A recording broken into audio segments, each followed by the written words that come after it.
Hola, buenos días. Soy el ingeniero Enrique Sarro, director de operaciones de la empresa naviera Ultramar. Hacemos el cruce entre Cozumel y Playa del Carmen. Recientemente hemos instalado dispositivos con neutralizador de olores a bordo de nuestras embarcaciones con excelentes resultados. En el pasado teníamos problemas constantes, principalmente con los olores a humedad. Estos dispositivos que nos han instalado marketing olfativo han dado un excelente resultado.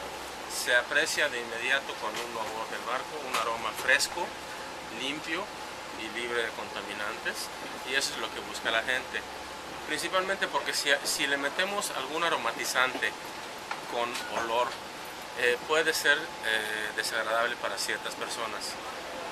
El neutralizador de olores, en cambio, pues no le molesta a nadie y ha resultado muy efectivo.